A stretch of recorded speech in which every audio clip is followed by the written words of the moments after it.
जैसे यहाँ पर ए क्रॉस बी के अंदर अगर हम लोग लिखना चाहेंगे तो ये दोनों को मिला करके ऐसा ऐसा 12 ठो बनेगा पेयर। अगर यहाँ पर लिखना चाहेंगे ए क्रॉस बी तो हम लोग को 12 ठो लिखना पड़ेगा, 1A 2A 3A 4A ऐसे करके टोटल 12 हो जाएगा।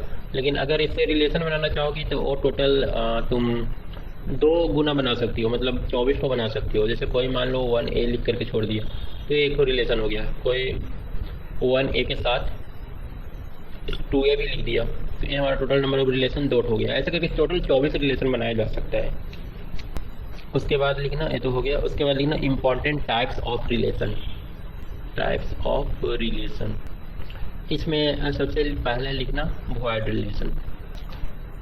वॉइड रिलेशन मतलब आर के अंदर अगर कुछ भी नहीं है तो इसको हम लोग वॉइड रिलेशन बोलेंगे। A relation R in a set A, a relation R in a set A is called empty और वॉइड रिलेशन। एम्प्टी और void relation if no element of A is, if no element of A is related to any element of ए।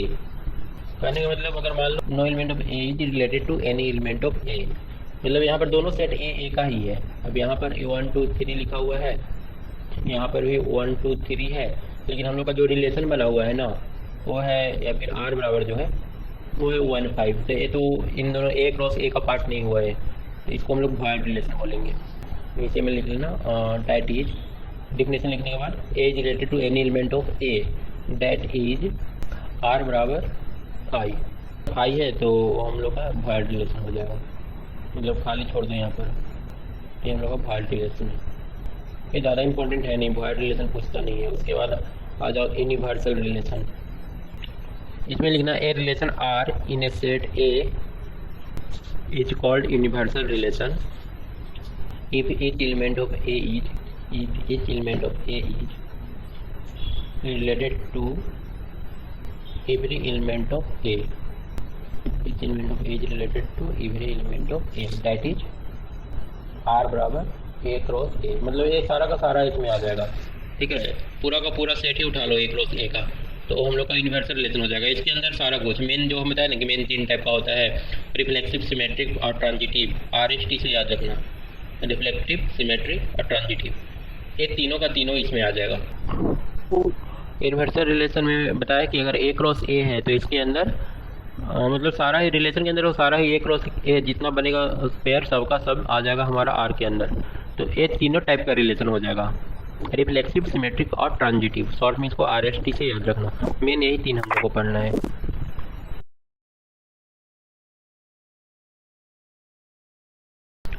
ठीक है, तो main हम लोग को ये 3 ही पढ़ना है, RST। चलो यूनिवर्सल समझ में आ गया। उसके बाद तीसरा लिखना आइडेंटिटी रिलेशन।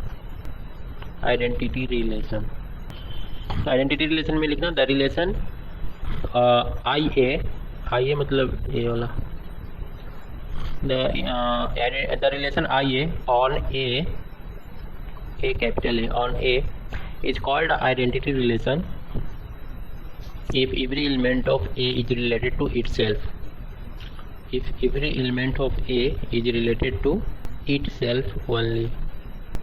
मैथमेटिकली कैसे लिखेंगे, आइए बराबर हो जाएगा ए कॉमा ए, और ए हमारा मेंबर रहेगा किसका, ए का।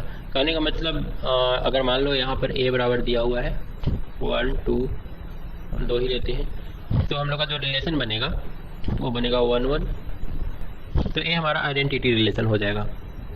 और अगर पूछा जाए ए वाला 1 1 ये आइडेंटिटी रिलेशन है कि नहीं, तो आंसर देंगे नहीं, सारा का सारा होना चाहिए। ठीक है, अगर 1 2 है तो 1 1 2 2, 1 2 3 है तो 1 1 2 2 3 3, ये सारा रहेगा तब आइडेंटिटी रिलेशन बोलेंगे। तो ये वाला एग्जाम्पल में लिख सकती हो। ये वाला रिलेशन नहीं है, क्यों? इसमें रीजन अगर लिखोगे तो लिख देना 2 2 इज अपसेंट। आइडेंटिटी रिलेशन भी बहुत ज़्यादा इंपॉर्टेंट है नहीं, लेकिन इसके बाद जो भी लिखवा रहे हैं वो सब बहुत इंपॉर्टेंट रिलेशन। अब रिफ्लेक्सिव रिलेशन तब होगा ना जब आइडेंटिटी रिलेशन है। आइडेंटिटी रिलेशन सारा का सारा रिफ्लेक्सिव ही होता है, लेकिन आइडेंटिटी के अलावा मान लो कि कुछ इस टाइप से लिख दिया, जैसे मान लो हम लोग ए बराबर ले लेते हैं 1 2 3, तो हमारा जो रिफ्लेक्सिव रिलेशन होगा ना वो कुछ इस टाइप का होगा 1 1 2 2 3 3, मतलब आइडेंटिटी तो होना ही चाहिए साथ में। अगर 1 2 दे दिया है ना अगर 1 2 नहीं दिया है तो ठीक है, कोई दिक्कत नहीं है, जो आइडेंटिटी है वो रिफ्लेक्सिव है। लेकिन अगर 1 2 दिया है तो साथ में 2 1 भी देना पड़ेगा, तब जा करके ये रिफ्लेक्सिव होगा। अगर 3 1 दिया है तो 1 3 भी इसका पार्ट होना चाहिए, एक कंडीशन होता है रिफ्लेक्सिव रिलेशन का। तो ये हमारा जो है रिफ्लेक्सिव रिलेशन है। लेकिन अगर 1 1 2 2 और उसके बाद 1 2 2 1 ए दिया हुआ है, तो ये भी हम लोग का रिफ्लेक्सिव रिलेशन नहीं है। क्यों? क्योंकि यहाँ पर 3 3 एब्सेंट है, 3 3 एब्सेंट। हाँ, अगर पहले तो आइडेंटिटी प्योर होना चाहिए और उसके बाद अगर कोई एलिमेंट दिया है तो उसका अपोजिट भी वहाँ पर प्रेजेंट होना चाहिए। इसका डिफिनेशन लिखना, a relation R on a set A. थोड़ा सा इसमें हम गलत बोल दिए हैं, अच्छा लिख लो, उसके बाद हम बता देते हैं। लिखो तो a relation R on a set A is said to be reflexive. A relation R on a set A is said to be reflexive if every element of A is related to itself. Thus, if R is reflexive, then A comma A will be member of R for all A is member of A. मतलब ए के अंदर जितना सारा element है ना, वो सबका सब आइडेंटिटी मतलब होना चाहिए, उसके अंदर प्रेजेंट होना चाहिए और साथ में कुछ एक्स्ट्रा होना चाहिए। लेकिन ए वाला हमें यहाँ पर गलती है, थोड़ा बोल दिए 1 2 का 2 1 होना जरूरी नहीं है, क्योंकि 1 2 का 2 1 अगर होगा तो वो सिमेट्रिक हो जाएगा। तो अगर है तो भी ठीक है, ये रिफ्लेक्टिव तो है ही, साथ में सिमेट्रिक भी हो जा रहा है। हम यहाँ से इसको हटा दे रहे हैं ताकि सिमेट्रिक के साथ कोई कन्फ्यूजन ना हो। ठीक है, पीछे वाला भी था रिफ्लेक्सिव, लेकिन अगर उल्टा ना भी दिया रहे ना तो भी हम लोग उसको रिफ्लेक्सिव ही बोलेंगे। बस हम लोग मेन देखेंगे कि ये तीनों प्रेजेंट है कि नहीं। मतलब फर्स्ट आइडेंटिटी होना चाहिए, उसके बाद कुछ भी दिया रहे ना दिया रहे उससे हम लोगों को कोई मतलब नहीं है, और हम लोग का रिफ्लेक्सिव ही होगा। हाँ, 1 2 दिया हुआ है तो रिफ्लेक्सिव होगा, अगर 2 1 दिया है तो भी होगा, नहीं दिया है तो भी होगा। अगर मान लो 3 4 तो यार इसमें फ़र्क ये है कि आइडेंटिटी में सिर्फ इतना ही रहता है, सिर्फ कॉमन वाला जो सेम टू सेम है उतना ही रहता है, इसमें कुछ एक्स्ट्रा एलिमेंट आ सकता है, ये फ़र्क है बस। और वो जो उल्टा वाला बोल दिया उसमें सिमेट्री रिलेशन का है, वो अभी लिखवा रहे हैं।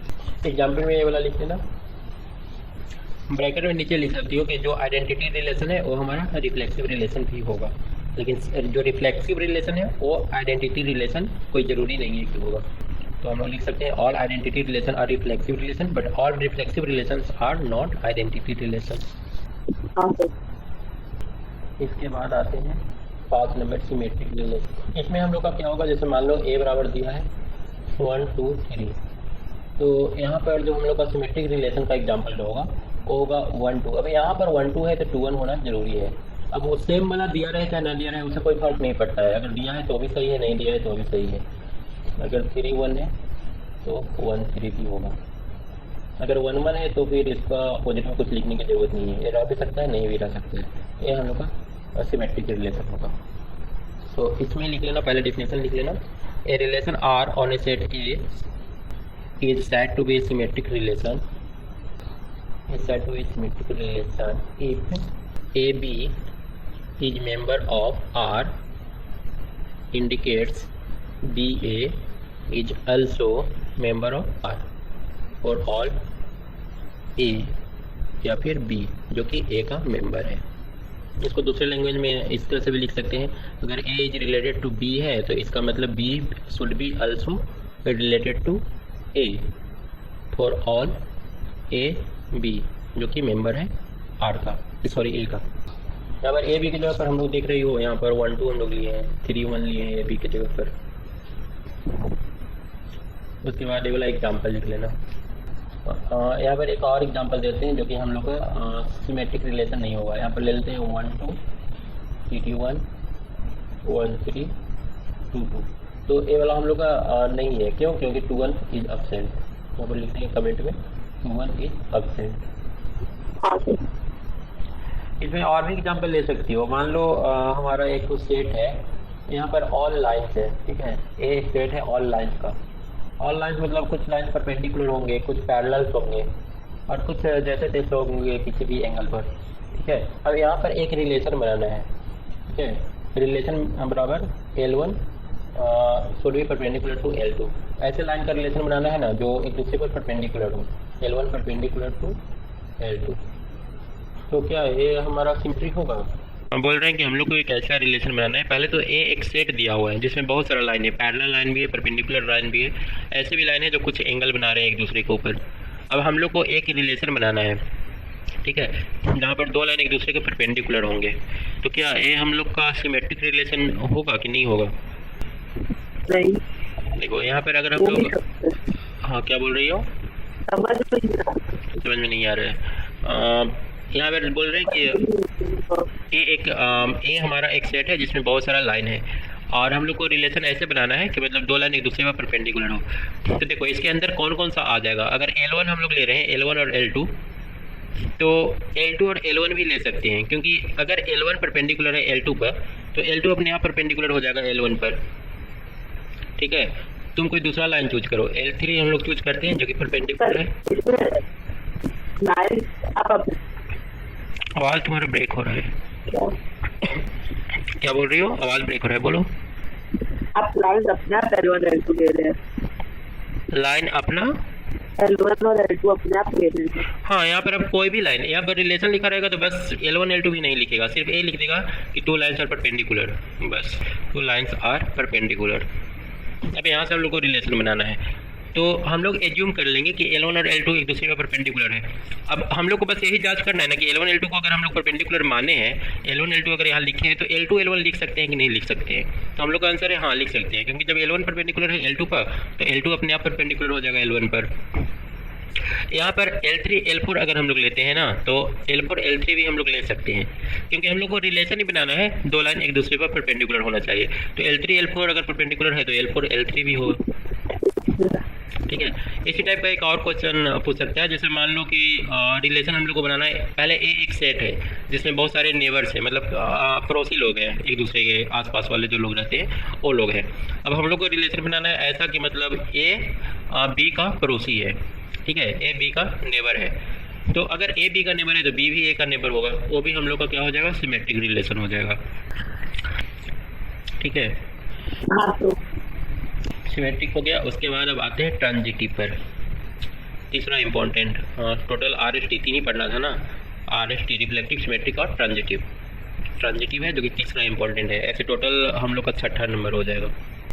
ट्रांजिटिव रिलेशन में होता है, जैसे मान लो A बराबर है 1 2 3 4, तो यहाँ पर हम लोग का रिलेशन जो है वो कुछ इस टाइप से होना चाहिए। अगर 1 2 ले लिए, 2 3 ले लिए, तो 1 3 भी इसका पार्ट होना चाहिए। अगर पार्ट है तो ट्रांजिटिव है, अगर पार्ट नहीं है तो फिर ट्रांजिटिव नहीं होगा। 1 1 2 2 लिया हुआ है तो उसको छोड़ दो, सारा एक्सेप्शनल है, और रह भी सकता है, नहीं भी रह सकता है। एक तो और ले लेते हैं, 1 2 2 4 और 1 4 4 4, तो ये भी हम लोग का ट्रांजिटिव हो जाएगा।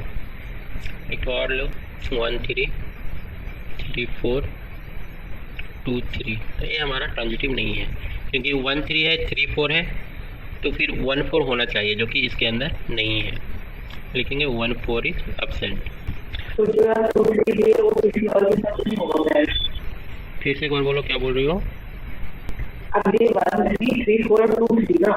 तुम्हारा आवाज़ के साथ साथ कुछ खड़खड़ाहट भी आ रहा है जब तुम बोल रही हो, तो 1 3 के साथ 1 3 3 4 और 2 3, तो 2 3 के साथ किसी का पैर नहीं होगा।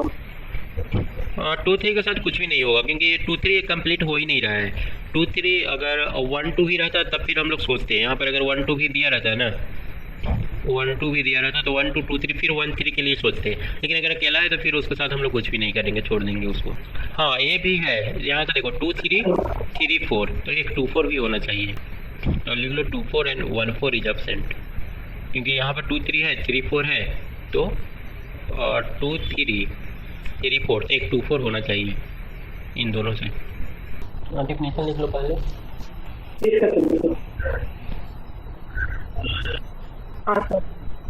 डेफिनेशन में लिखो, let A be any set, let capital A be any set, then a relation capital R, then a relation capital R on capital A is said to be transitive relation, is said to be transitive relation if A comma B is member of R and B comma C is member of R, then A comma C is also member of R for all ABC, for all ABC हमारा किसका member होगा? ये सारा A का member होना चाहिए। B या सी? अच्छा बी तो नहीं होगा, सी होगा ना, सी होगा। ठीक है सर, ये हो गया ना। ऐसे में एक और एग्जांपल लिख लेना। Let L be the set of all straight lines. Example है ट्रांजिटिव का। Let L be the set of all straight lines in a plane, then the relation is parallel. Relation is parallel. Parallel को इस type से लिख देना, expression bracket में बंद कर देना। Parallel to on capital L क्या था? एल कैपिटल एल सेट था। To on capital L is a transitive relation. Parallel to क्या? Parallel to on capital L. यहाँ पर कैपिटल एल क्या था? शुरू में लिखवाए थे। Let capital L be the set of all straight lines. Capital L क्या है? कैपिटल एल है set of all straight line. तो यहाँ पर रिलेशन हम लोग को बनाना है पैरेलल। तो पैरेलल का रिलेशन बनाओगे तो यहाँ पर अगर L1 पैरेलल L2 ले लेते हैं हम लोग, तो L1 L2 एक रिलेशन हो जाएगा। और L2 पैरेलल L3 अगर हम लोग ले लेते हैं, तो अगर तुम इतना ले रही हो ना, तो तीसरा अपने आप ले सकती हो L1 L3। क्यों ले सकते हैं? क्योंकि L1 पैरेलल है L2 का, L2 पैरेलल है L3 का, तो L1 L3 अपने आप पैरेलल हो जाएगा। तो हम लोग का एक ट्रांजिटिव रिलेशन बन जाएगा। ठीक है सर, हो गया ट्रांजिटिव रिलेशन। उसके बाद एक तो और होता है, वो लिख लो, इक्विवेलेंस रिलेशन। ये लास्ट है, equivalence relation. A relation R on a set A is said to be an equivalence relation if it is reflexive, symmetric and transitive. If it is reflexive, symmetric and transitive, मतलब तीनों रहेगा तब हम लोग बोलेंगे कि ये क्या है, इक्विवेलेंस रिलेशन है। तो कुछ क्वेश्चन कर लेते हैं, तो क्वेश्चन से क्लियर हो जाएगा। तो वेट करो, क्वेश्चन निकाल। ये वाला क्वेश्चन देखो तो मेंस पे पूछा हुआ है। हाँ सर। तो अगर इसमें रिफ्लेक्सिव कैसा होगा? रिफ्लेक्सिव जांच करने के लिए क्या होना चाहिए? पैरेलल है ना सारा लाइन, तो रिफ्लेक्सिव में हम लोग सेम टू सेम लिखते हैं। जैसे मान लो A बराबर है 1 2 3, तो रिफ्लेक्सिव में हम लोग क्या लिखते हैं? 1 1। यहाँ पर L है तुम्हारा सेट, ठीक है ना, इसके अंदर बहुत सारा पैरेलल लाइन है, परपेंडिकुलर लाइन है, हर तरह का लाइन है। R भी relation on the set of all lines, ठीक है, परपेंडिकुलर भी है, डिफरेंट एंगल पर भी है। नहीं, मेरे को क्वेश्चन समझ में आ गया। हम पूछ रहा कि मतलब रिफ्लेक्शन अगर करेंगे तो वही लाइन का अपने आप से पैरेलल है, है ना? हाँ वही सेम लाइन तो अपने आप पैरेलल तो इक्विवेलेंस हो जाएगा। हाँ कुछ और क्वेश्चन देखते हैं, इसमें लिख लेना। एक डिटेल इसका लिखोगे, थोड़ा लिख लो, एग्जाम में तो लिखना पड़ेगा। तो ऊपर में लिख लो पहले रिफ्लेक्सिव, बोर्ड एग्जाम में लिखने के लिए पहले रिफ्लेक्सिव लिख लेना। इसमें लिखना for each line L is member to L, for each line L member to L, since L is parallel to L, so LL will be member of R। साथ में लिख सकती हो for all L is member to L, so R is reflexive। ऐसे थोड़ा सा लिखना पड़ेगा एग्जाम में, बोर्ड वाला में। सिमेट्री के लिए हम लोग कोई दो ठो लाइन ले लेंगे।